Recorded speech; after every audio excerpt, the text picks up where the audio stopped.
Hello everyone, Rob Guest from football.london here and welcome to the latest episode of Gold Guest Talk Tottenham, sponsored by NordVPN.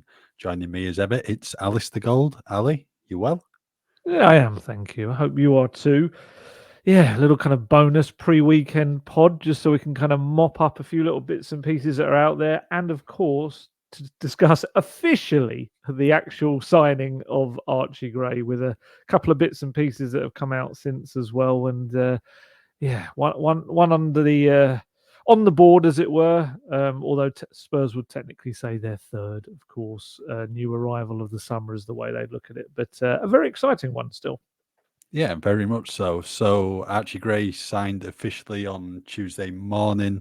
So move that scene. Joe Rodon head in the opposite direction. Gray signed a long-term deal at Tottenham Hotspur Stadium until the summer of 2030. I think it's quite a good deal, all in all, for such a very talented player. Your thoughts on the deal then? First of all, Yeah, now it's official. my official thoughts on the deal. There was a little panic, wasn't there, as we had to record that. And in the end, they didn't announce it till the next morning, did they? Because we did the last one on the Monday. Yeah, I stand by everything I said in the last pod. I think it's a very exciting signing. Everything I've heard since has pretty much reinforced that as well. We spoke with Berren Cross, the very talented Leeds reporter who follows Leeds week in, week out. Got his thoughts on it, which we'll kind of have a little chat about as well. And yeah, the general consensus seems to be Spurs have got themselves a bit of a worldie here potentially. He could really become something special, but also kind of contribute in the meantime as well. I think there's kind of maybe a bit of a narrative out there that, we're going to have to wait years till we see him do anything. I don't think that's the case.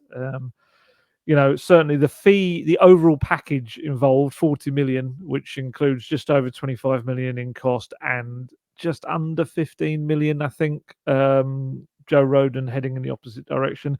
So if you're doing a 40 million package for a player, I know it's termed as separate deals, but we know it's all in the one thing. You're paying that sort of money for a player, that's not a potential for the future. I mean, you think about that, that's almost 4 times what Sarr and Udogie cost at the time. I've seen people saying about Jack Clark, it's definitely 4 times what Jack Clark was at the time. This is a player that there's so much belief in. I was kind of writing, and someone mentioned this to me as well. It kind of mirrored what I was thinking.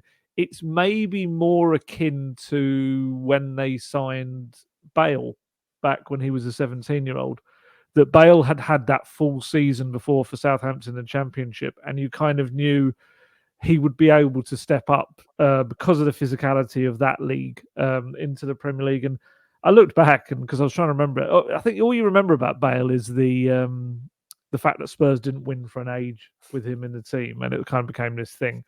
But So actually, is look, that going to happen with Archie Gray then? I That's what am you're not. hinting at.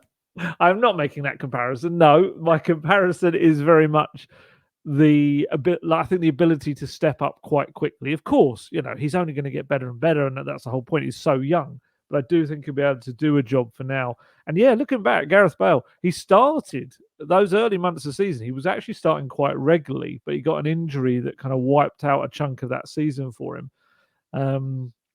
And yeah, I would kind of put him in, certainly speaking to people around Leeds, that would be the right category to put him in with that level of quality.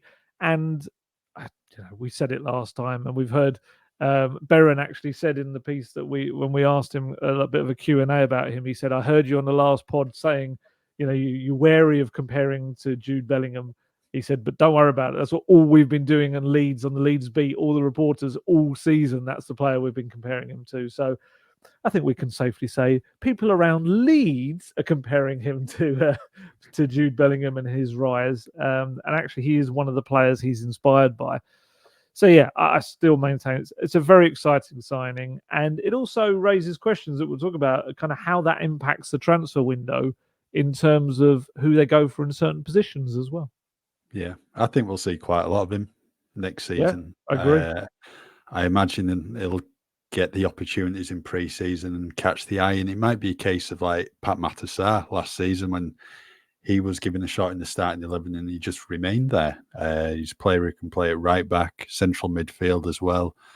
as you were saying, so highly rated at Leeds, and you're not spending 40 million on a player, for them to come into the starting 11 in a couple of seasons' time. That is for the here and now. So I can remember watching the Chelsea game in the FA Cup, and he was brilliant that night. So he can definitely do it against Premier League teams. And it's just a case of giving him that opportunity in the team. But there's going to be so many games next season that he's going to play quite often. And Tottenham do have some really good midfield options now. So I think it's really good signing. And just going back to his first interview with the club following his move, what really stood out for me is the fact that he absolutely adores Ange because he's a Celtic fan. I had no idea. I just assumed that he'd be a Leeds fan, given the family name and that and the long association with Leeds United. But no, Celtic fan, so he knows what Ange has achieved in Glasgow in his 2 seasons when I think it was 5 out of the 6 trophies he won. Knows all about him, style of play, and let's be honest, all Celtic fans absolutely adore Ange. Hang on his every word, and that's very much the case with Archie Gray. So I think it's a really good move, and it also just highlights as well just how much of an asset Ange is to Tottenham in terms of bringing players into the club, because when he speaks, you listen to his every word, and there's going to be so many players who have just been influenced by him and immediately want to join the club. So I think that's shows the power of Ange. But I think Gray, in terms of the interview, comes across really well. Confident player, happy to play in any position for the club. I think he's just looking forward to getting going and meeting his Tottenham teammates. And I think as well, you just remember how young he is as well, because he says he already knows players at Tottenham, but it's not the senior players. It's like the ones in the academy who he knows probably from playing for England, etc. I think he has come across really well, and I think we're just all looking forward to watching him play in the Tottenham shirt now.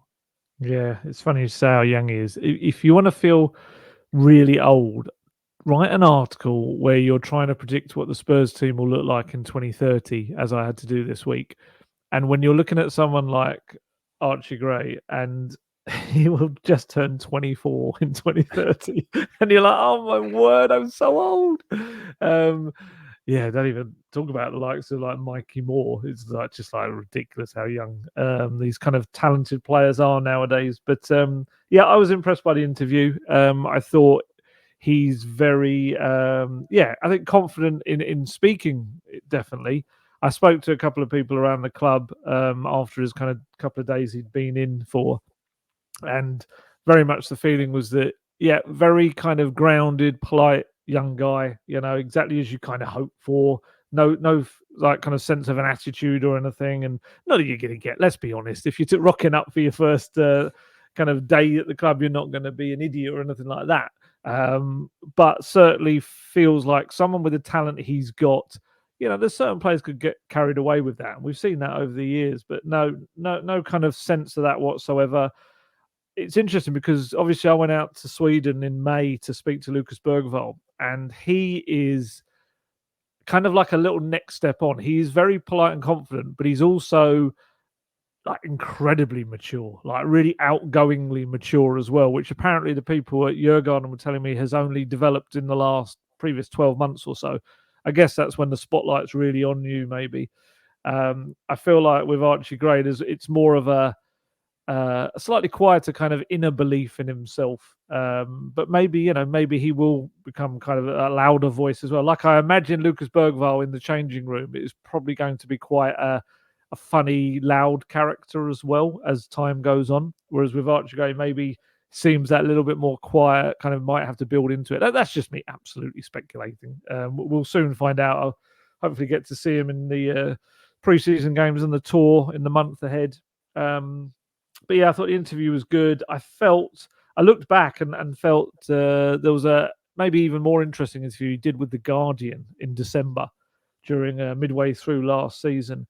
And some of the stuff he says in it just shows the kind of belief in himself. I'll give you like the sign-off line straight off the bat because I really liked it. He said, where is it? I've lost it now.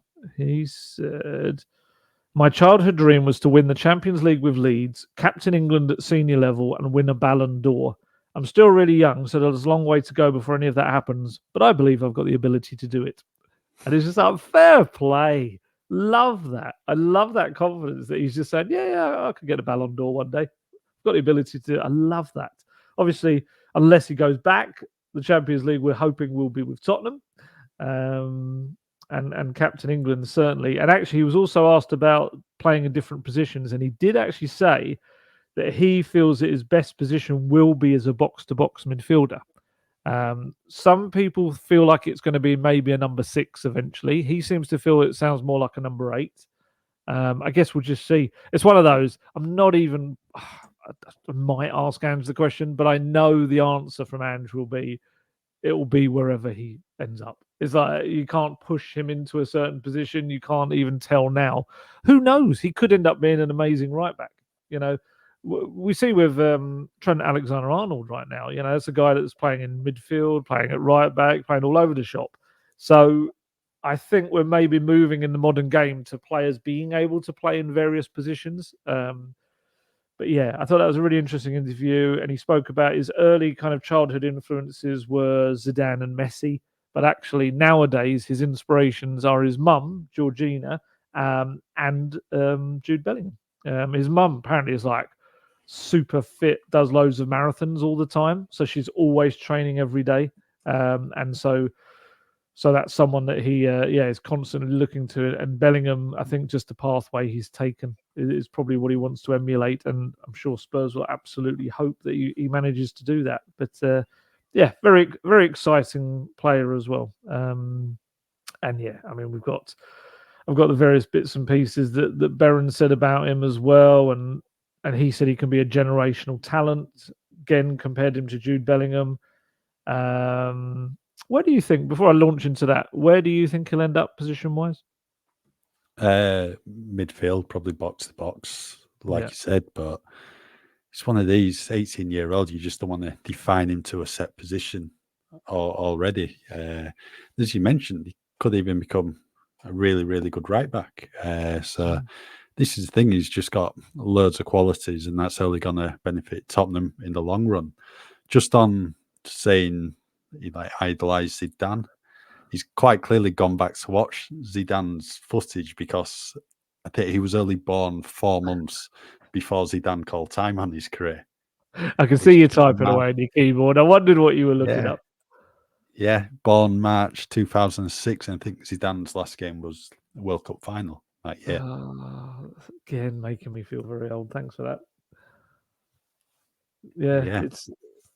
It's well, hey, if you can get anywhere near trying to emulate what that man did, then fair play.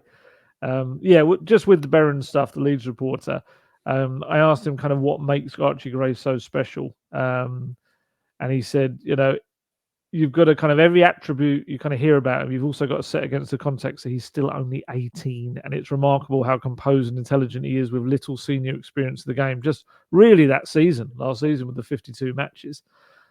He said he's not flawless, of course. There's been games where he's struggled, but those were rare and often playing in his weaker position of right back against tricky wingers on the back of 5 matches in 20 or 25 days.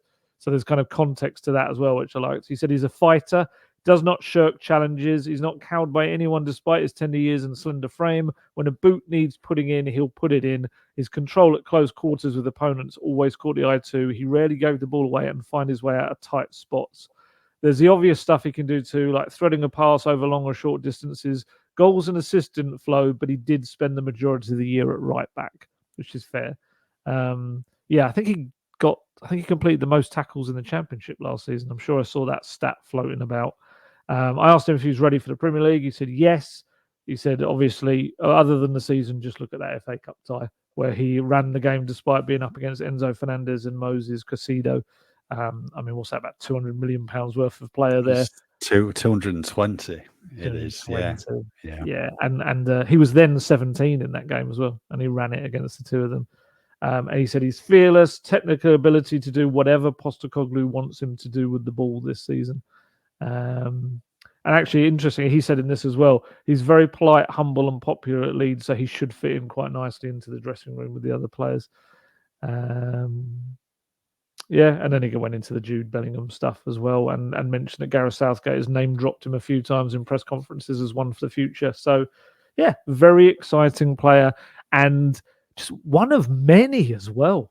You know, the amount that are stacking up in that midfield area at Spurs right now.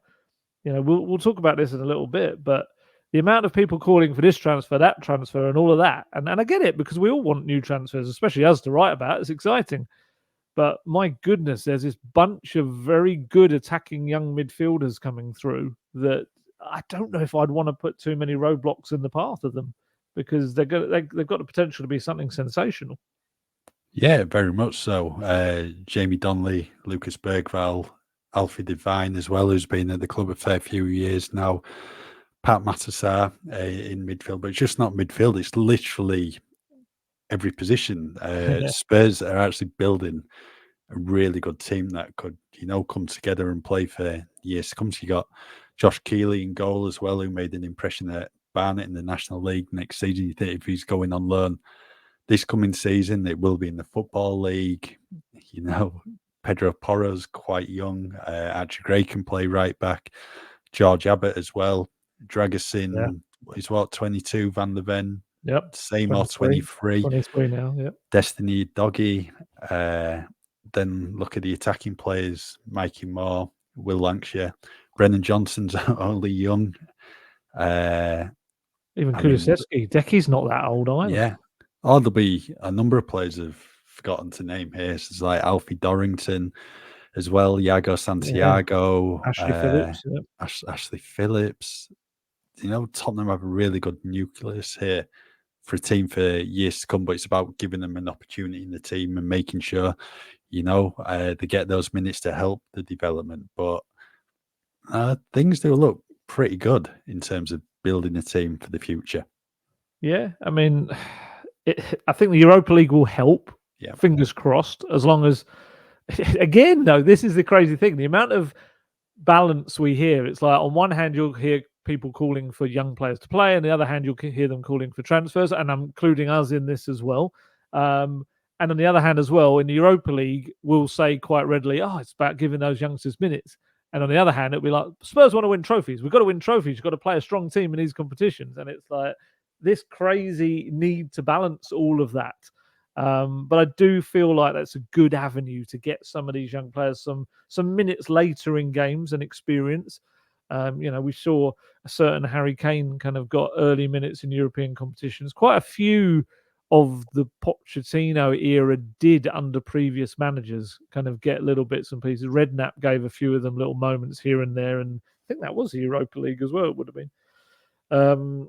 But yeah, there is this, like you say, nucleus is a really good word to kind of say it, because there are so many and they're adding to them. You could even argue like they're signing young players is blocking the young players there right now. But obviously they think that the likes of Bergvall and Archie Gray are just such, as the word that Baron used, generational talents. You can't miss out on bringing them in. They've maybe got an even bigger chance of reaching their ceiling than maybe other players do. But yeah, it's very exciting. It's very cool. We've seen so many clubs over recent years, the ones that haven't kind of bought their way to success, that have had this almost like a generation come through at once together, and you can kind of see how they have reached the top. Sometimes it's not even the ones that win. Sometimes it's the ones that just have this great nucleus of young players and sweep up the table and then get picked apart and everyone nicks the players.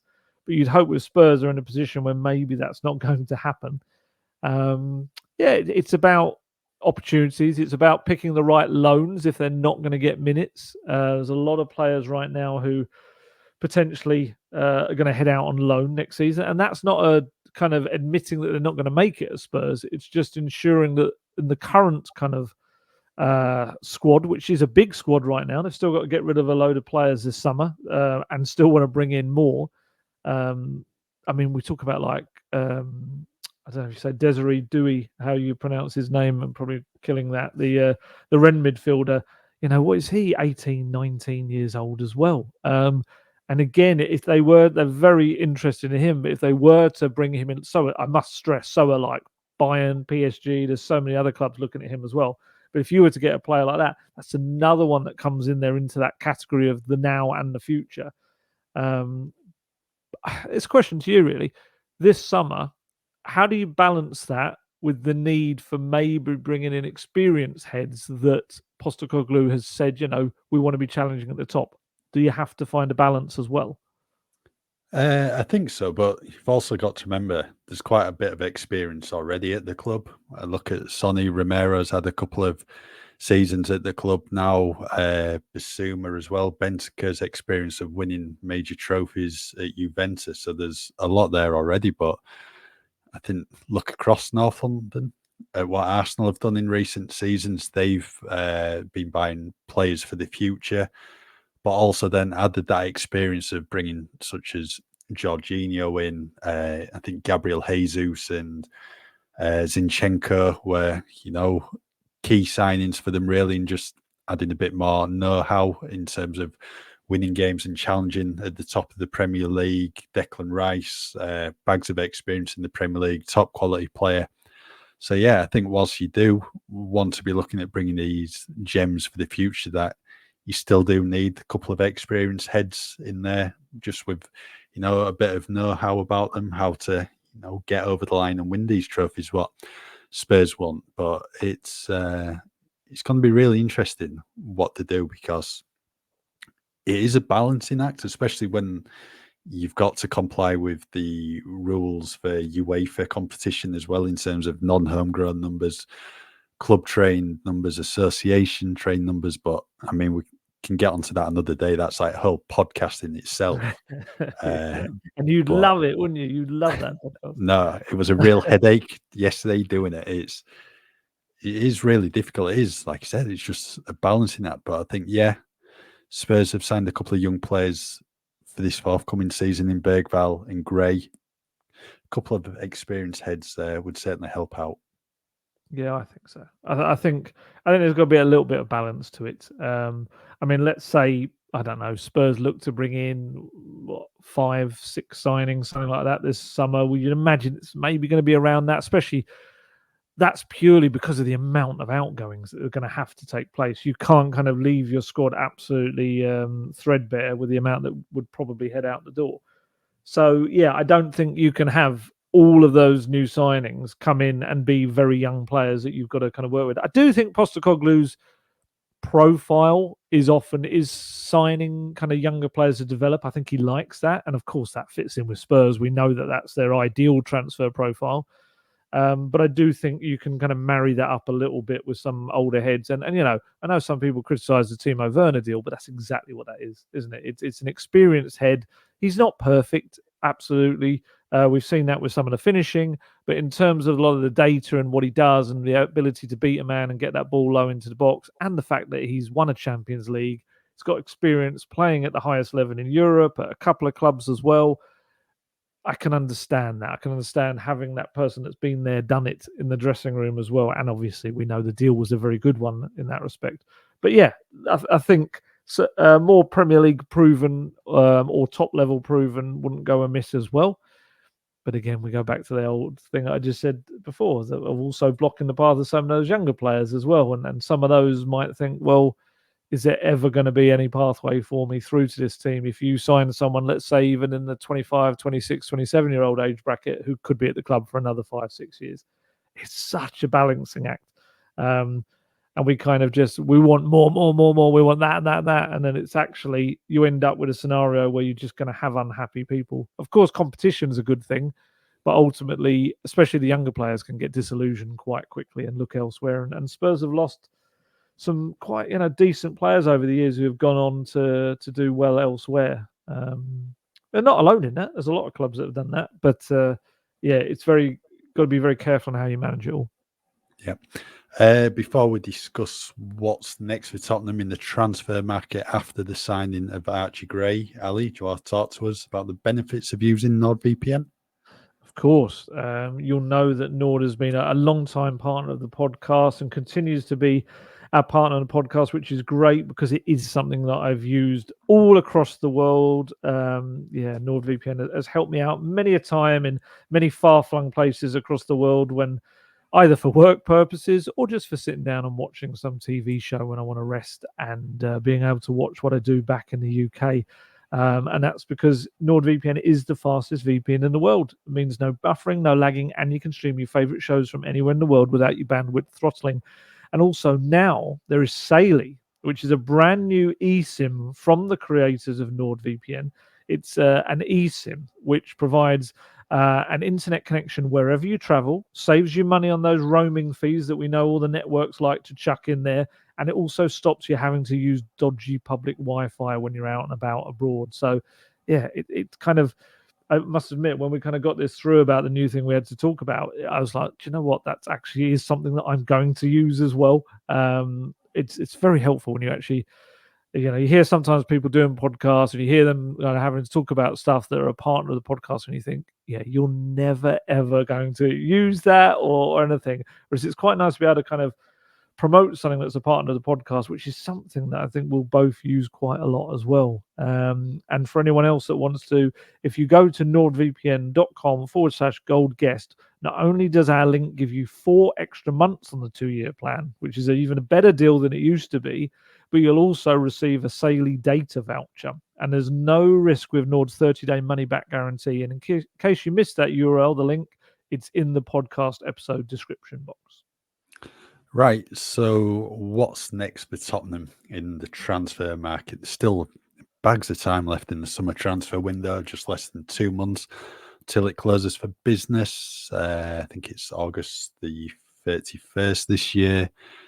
But I think ideal world, Tottenham fans will want a few new additions in before the team head off to Japan for the pre-season tour, which is probably just over 2 weeks away now. So then, he's coming around quickly. So for me, I think new striker, that's got to be a priority now.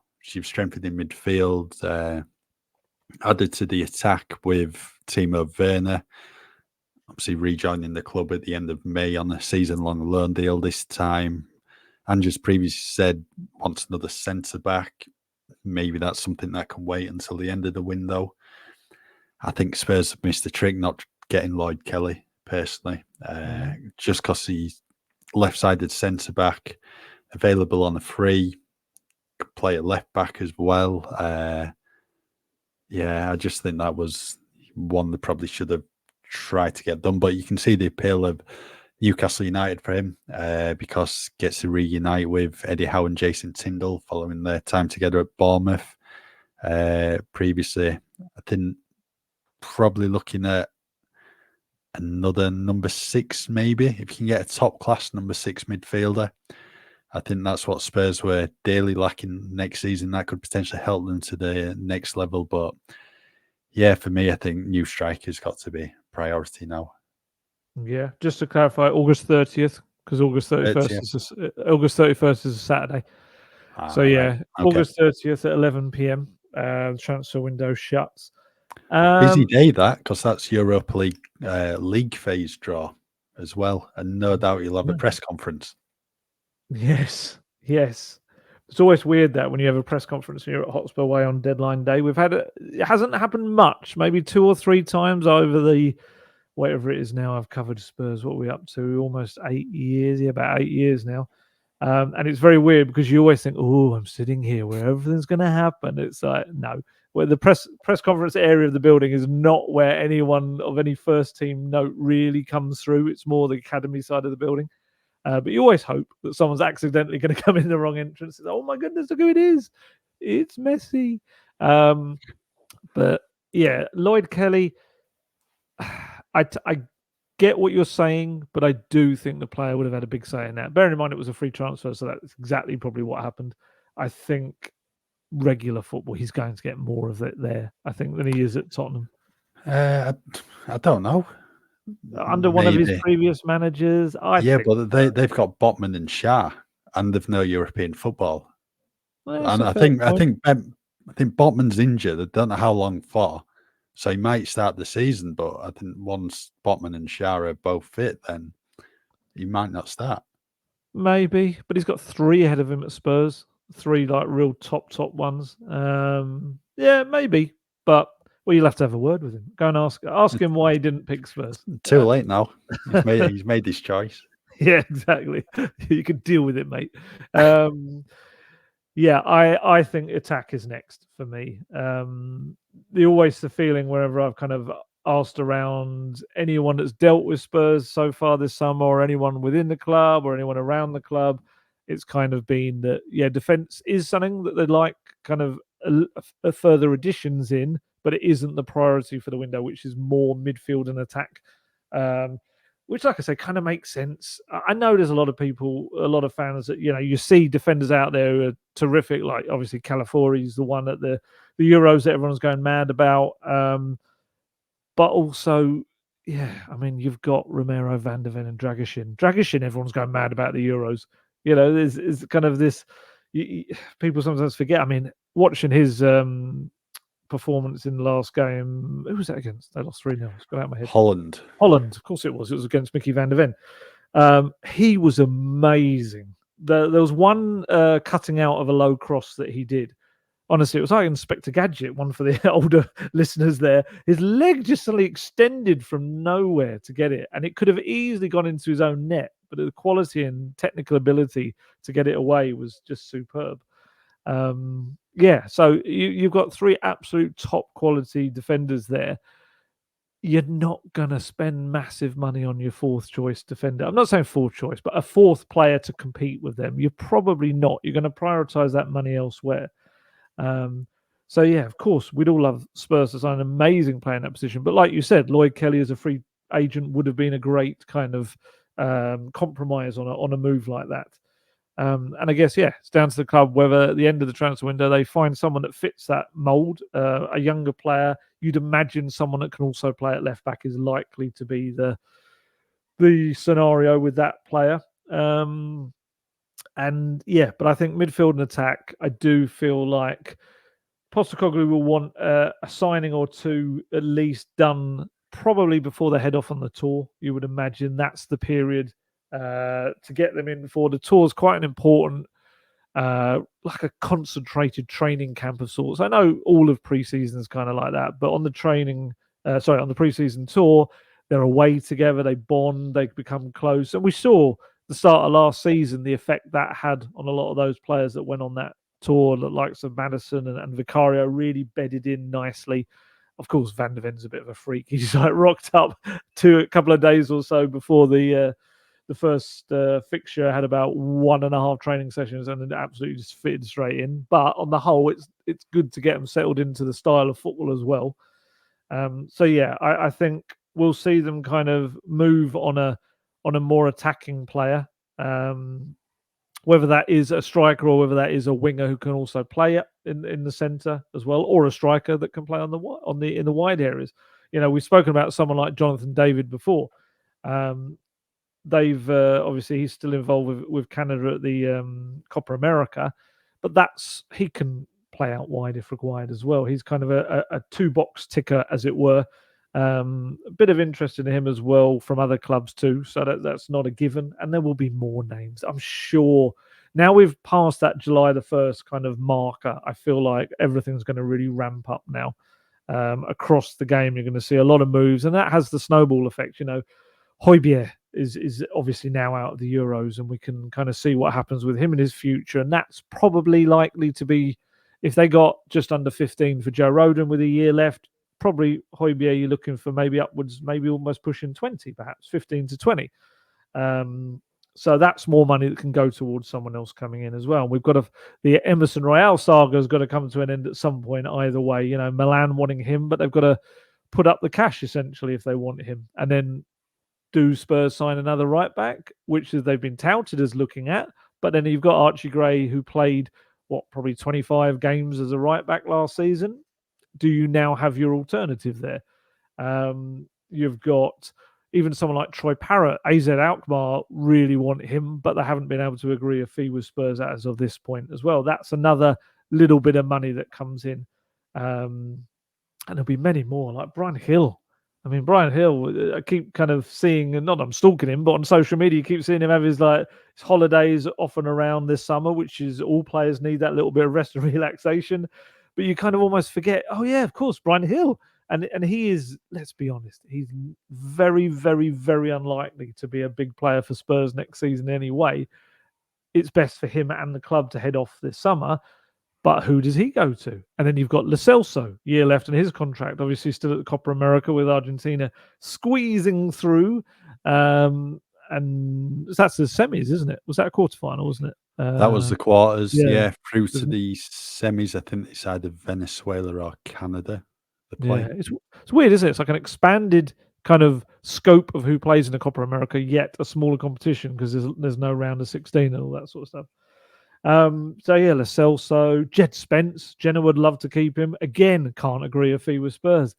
They're in this little period right now where Spurs aren't desperate enough yet to just accept anything for some of these players. I mean, they've got Tongi out the door, and Cess has obviously gone, and Jaffet Tanganga and players like that, and Dyer and Perisic, we know we're always going to come off the wage bill because of their already agreed moves.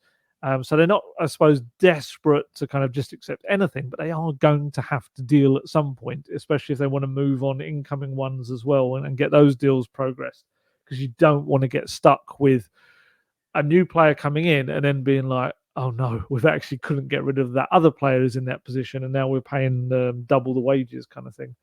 So, yeah, it's all going to start moving soon. They have, like I say, they will tell you there's 3 new faces already. If you can consider Timo Werner a new face, and if you could say Bergvall's a summer signing when technically he was signed in February, but they've made a signing. That's the main thing. They've got up and running. They're getting going, and I still feel like you say an attacking midfielder or striker will likely be next. You watch, they'll sign a goalkeeper tomorrow now, and it'll be like, what? Federico Chiesa then for you in terms of the attacking positions, as rumours saying potentially Juventus exit on the cards, could be around 20 million, 25 million. Big name in Italy, part of the Euro squad. Didn't quite happen for them at the tournament as they knocked out last weekend against Switzerland. Pivotal player though, the previous Euros when they won it against England 3 years ago. I think that's when he was probably at the peak of his powers, but it's just not quite happened for him in recent years. Injuries have obviously taken the toll on him, limited in terms of his football. So is that just for you a no, or is he one you'd consider? It's one of those, I think you see the price and instantly you're like, ooh, kind of thing. But is that ooh because of the name rather than the actual performances of the player? I mean, I asked about Chiesa a few days back around various people, and kind of everything coming back was no.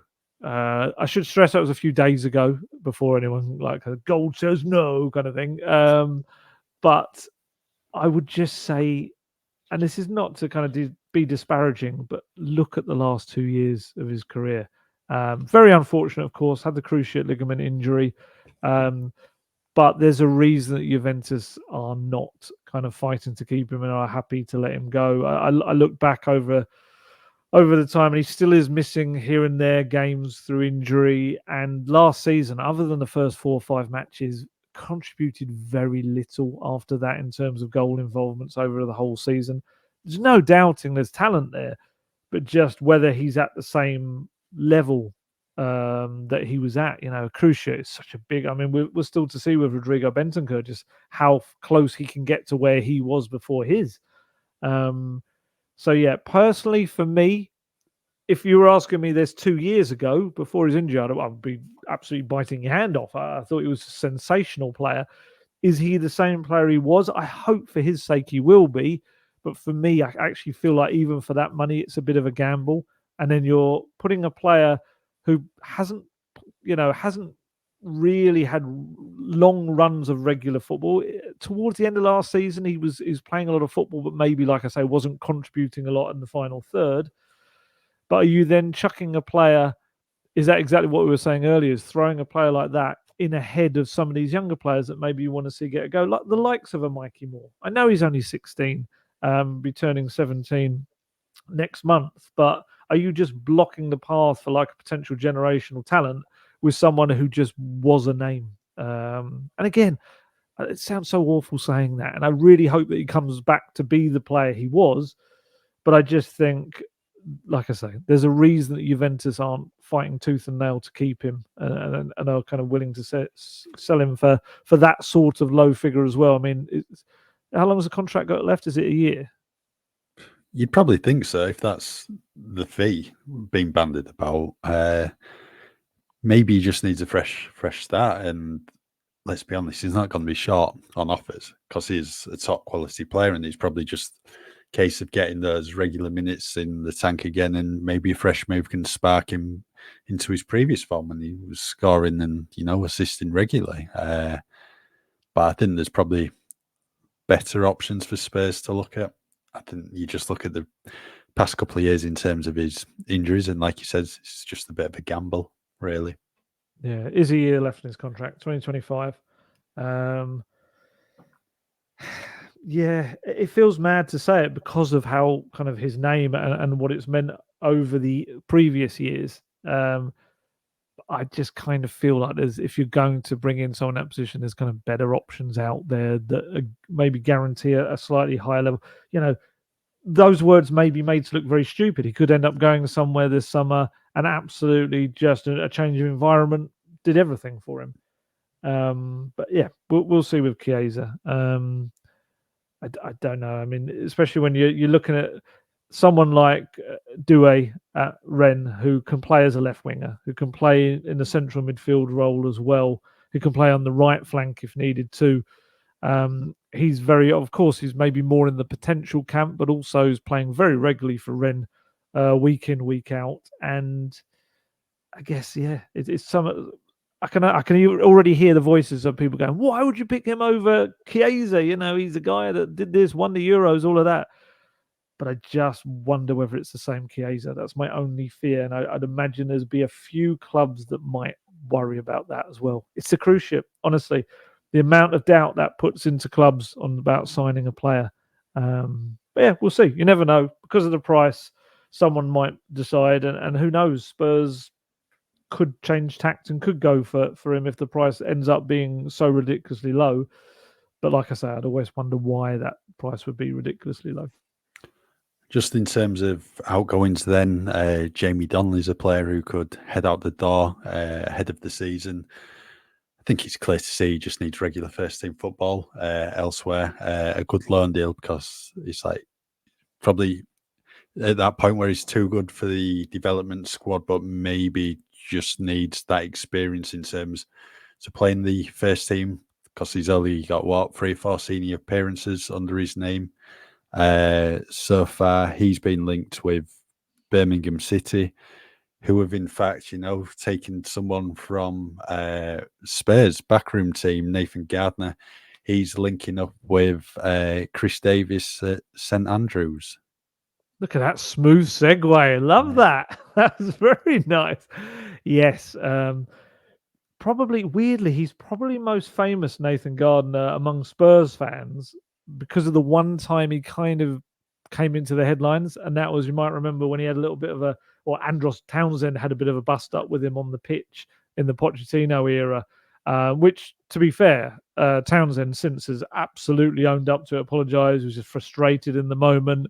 And obviously, I think it was being made to do warm downs and everything after a game that he hadn't played much in or hadn't come on at all. I can't remember what it was back then now.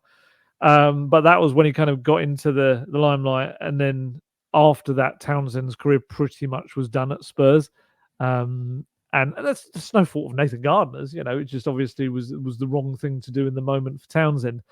But he came back, actually. He went away for a little while. He's been overall at Spurs for quite a while. But he came back. I've got it written down here. I think it was like March. It was February or March. No, it was February. I think he came back. He was reappointed as Tottenham's head of sports science because Sam Pooley left, who'd been there for a while. He's a very interesting guy, Nathan Gardner, because he's incredibly versatile. He's qualified as a sports scientist, physio, and a coach. because he's got a sports science degree from Loughborough University, a physiotherapy one from King's College, and he's got his UEFA A license in coaching. He's like a very clever chap. So Chris Davies has obviously gone across to Birmingham and thought, well, do you know what? That could be someone that could work for me here. And what he's done with him, which is maybe why he's been able to sell it to him as well, is that he's kind of brought him in as part of the first team coaching staff. So while there's still a heavy leaning on the fitness side of things, he's also, like I say, combining all of those assets that he currently has within his locker. But yeah, it's I think he's only got him, and he's got a new assistant manager in Ben Petty. I don't think the rest of his kind of lineup's been completely sealed yet, Chris Davies. But yes, nice segue there. That is someone that's came back to Spurs. I think in all, he's been at Spurs for like 14 years or so, but now has broken out. So I think where he went, I feel like he went to Fulham. Probably written it down somewhere in all of my notes, but yeah, he did. Yes, he did. He was went with Scott Parker during his spell there, and that was he headed off. But yeah, so we'll see whether that impacts Spurs or whether they're able to. Like I say, he was only back in March, so he hasn't been there that many months anyway. But hopefully for Chris Davies, a good addition to his coaching staff. Yep. Switching back to Jamie Donley now then. Birmingham interest, Luton Town, Oxford, Bristol City and Bristol Rovers as well. Appears to be looking at Jamie Donley. So he's going to have an awful lot of options to consider. And the same goes for Spurs heading into the new season. You'd probably look at those clubs and go, Luton Town, just come down from the Premier League. That's probably the more attractive club, but you've got to do what's right for the player. And what's right for the player might be going to Birmingham City and linking up with Chris Davies again, or going to Oxford United, who've just won promotion to the Championship. So, yeah, a number of options there for the player. Yeah, I mean, Jamie Donley's such a talent. I enjoyed watching Jamie playing so much last season. He was probably the standout player in the academy, I would say, with everything he did. Obviously, Will Lankshear got those 32 goals, but I felt like Jamie was just the glue that everything kind of worked around. That's a terrible analogy. He was the hub of it all, is probably the best way to put it. Spurs got no real interest in selling him, and now there's this queue of clubs looking to try and take him away on loan. Again, we come back to that scenario: is do you keep him at Spurs next season and give him minutes in the Europa League and bits and pieces? He's already made 3 appearances in the Premier League for Spurs, 1 in the FA Cup, so he got his rewards for a good season. Or do you allow him to head off for an entire season, really work on his development, and then you free up those little minutes here and there for the likes of maybe Mikey Moore, Tyrese Hall, the slightly younger players, who then you're trying to tick all boxes at once. It's very much like spinning plates with all of these young players. It's a fascinating kind of group, and I'd imagine more clubs will enter the fray as well. But certainly it feels like Luton are probably the ones that are the most keen at the moment. But there certainly are a lot of them all. I think Oxford are up there as well. And the Bristol ones I kind of only heard about today, both sides. It is a tough choice because on the face of it, Luton makes absolutely sense. It's not too far away. It's relatively local. Probably, I'm trying to think from the training ground, about 25, 30 miles, something like that from there. One of the top young kind of managers out there right now got a lot of credit for last season with Luton. And a big club in the sense of they've just come down from the Premier League. However, we also saw with Dane Scarlett last season that sometimes going to the biggest, most exciting option also means you've got to fight so hard to get a spot, and you might not even get one even if you fight hard, and you might find minutes are hard to come by. And if you do that, then there's no development and progress there whatsoever other than the coaching on the training ground, which technically you could get at Spurs anyway.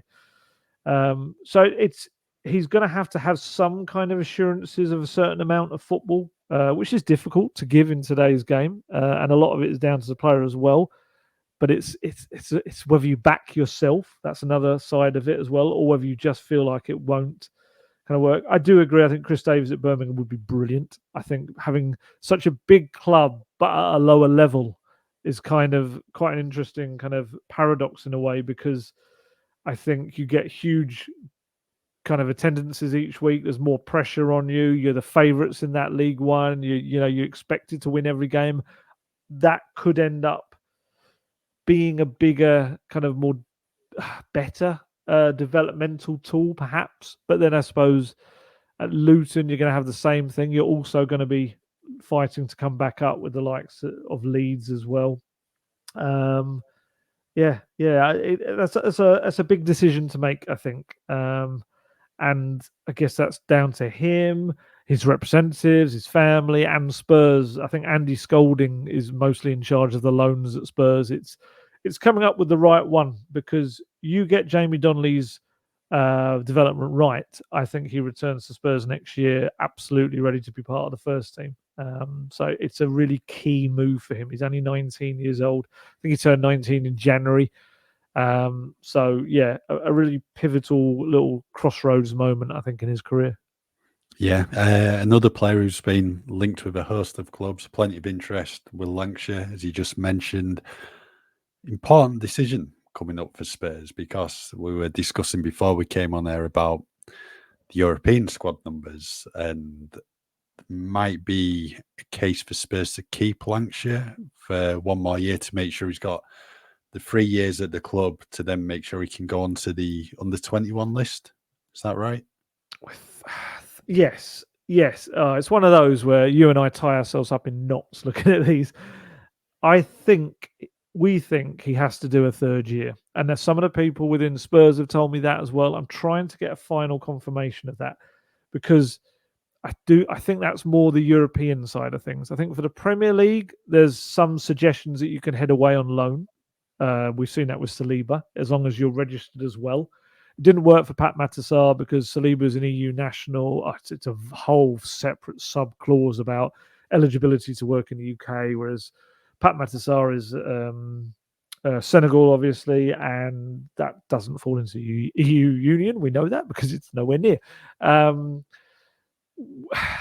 I think when it comes to Europe, I think the rules are more black and white over.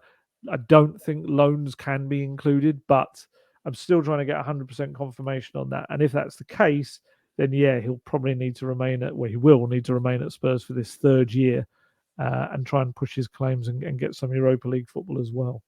So I think we mentioned that on the pod previously. This had been like a year ago. Why Alfie Devine probably didn't go out and learn the year before last, because I think Alfie joined 2020. So he'll have done these 3 seasons being 2020, 21, 21, 22, 22, 23. And that's when he headed out and learned to Port Vale at the start of last season, his first loan spell. So I think that's about right. Yeah, I think so. And it does make a lot of sense. There's so many teams interested in Will Lankshear, as you would if you've seen a player score 32 goals in the under-21s. Everyone's going to be thinking, well, hello, surely he's going to do that, in the kind of, you'd think in the Football League, especially. Maybe not to that degree, but certainly knows where their net is. It's just an interesting one with Will Lankshear.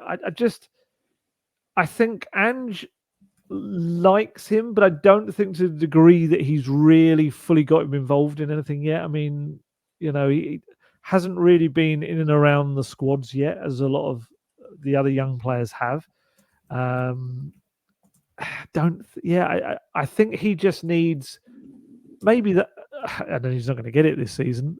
Maybe if the rules suggest that he can't. I do think he needs just something to go his way, whether it is training with Ange and just showing a little bit more to his game.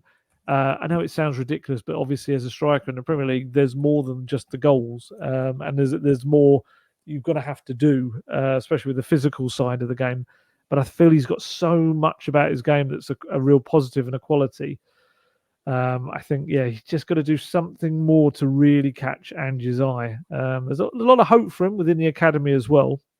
But yeah, it's key for him now that he kind of continues to develop more, whether that's at Spurs or away. But we think it probably is going to be at Spurs. But we've got to get final confirmation on that. I mean, he's still only 19. Still got a long way to go.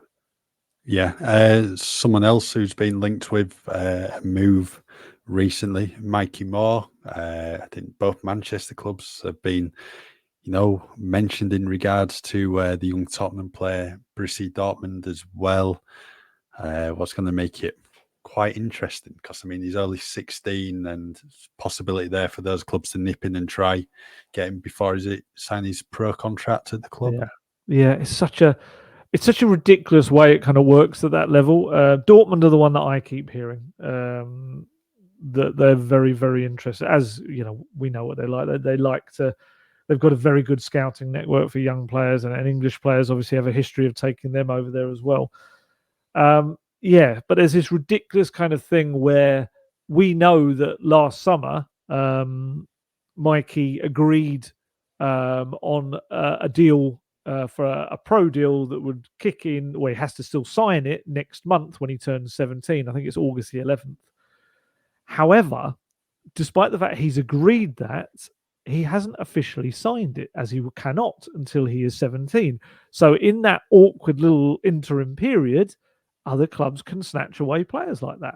And it's such a it's a bit iffy, isn't it? It kind of almost kind of makes it redundant that you've done the whole agreeing the terms on the pro deal in the first place. Yeah, I've been speaking to a few people around academies, not only at Spurs but other clubs, and there is this.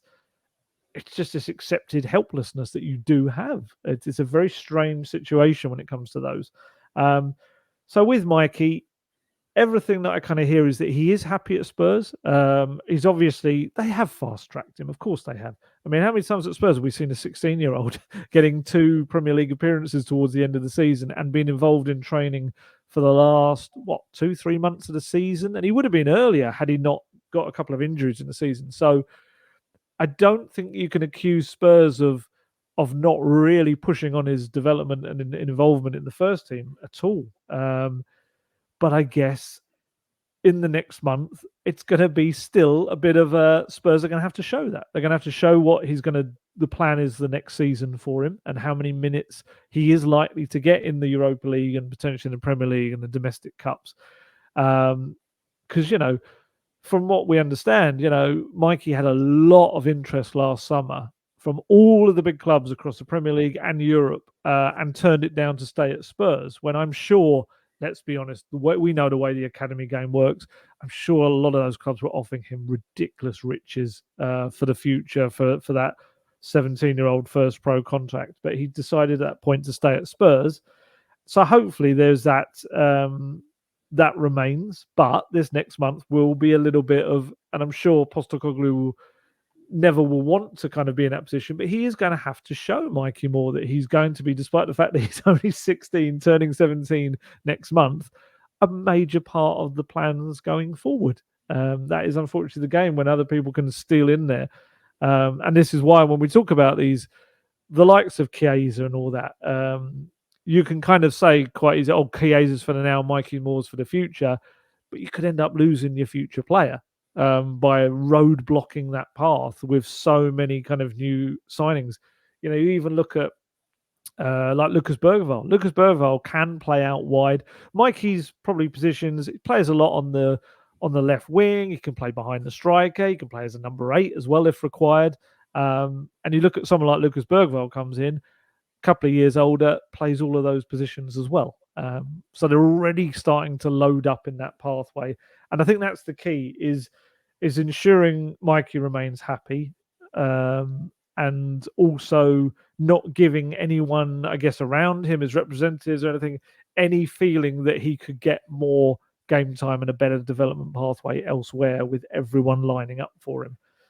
It's rubbish, because you don't want to be beholden to that line of thinking, but you also have to show these young potential generational talents that their future lies at Spurs, because trust me, if they don't manage to keep Mikey when August 11 turns around, definitely going to be someone you regret missing out on. I do think he's got everything about him to be such an incredible talent. Hopefully, at the moment, it feels like it's more leaning towards the positive side of things, but you just never know what the next month holds, and whether it's just all on a lot of kind of promises being made, but also a lot of showing as well as talking, I suppose. Yeah.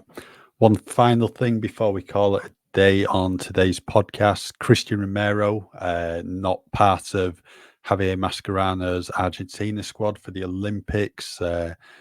Early in the year, probably about March time, Romero was asked about possible participation in the Olympics, and he says it'd be something he'd like to do, as he'd not done it before. So there are always question marks. Would Romero missed a chunk of Tottenham's pre-season by playing in both the Copa America and the Olympics? He's not part of the squad. I think there's a couple of notable names in there, such as Nicolas Otamendi and Julian Alvarez, both of whom are playing for Argentina at the moment in the Copa America. But for Romero, he will be back involved Tottenham pre-season once Argentina's time at the Copa America has come to an end, and also once he's had his summer break. So you could potentially be looking at early August maybe for a return date for him. Yeah, I think so. Yeah, I think we also. I think I asked Ange, didn't I, about the Copa America? The Olympics, and he was very much like, no, just very much. Yeah, no, we're having a big season. I'll make that very clear to him, and obviously that's been the case. So yeah, he needs a proper rest up because he's going to be a big part of the season ahead. That experienced head in the back line, and yeah, the Olympics, of course, it's a cool thing for any one player to have on their CV. But yeah, sorry, Christian, not this time. Spurs, you never know. Another 4 years' time, you might get another opportunity to do it. But this one just feels like a big summer ahead. I think if you weren't playing at the Copa America, you could maybe think, yeah, we'll let him go to the Olympics, because I think the final is, I think it's like the 9th or 10th of August, so they would be back for the opening game of the season. But that's, again, is dependent on Argentina going all the way in the Olympics. They could go out the group stage. You just never know. So, right, I think that's it for today's podcast. We'll be back early next week. I'll no doubt be plenty of stuff to talk about in the world of Tottenham Hotspur as ever. So just keep with us at football.london for all your latest Tottenham news. If you go to nordvpn.com/gold guest, not only does our link give you 4 extra months on the 2-year plan, but you'll also receive a Saley data voucher. There's no risk with Nord's 30-day money-back guarantee. The link is in the podcast episode description box.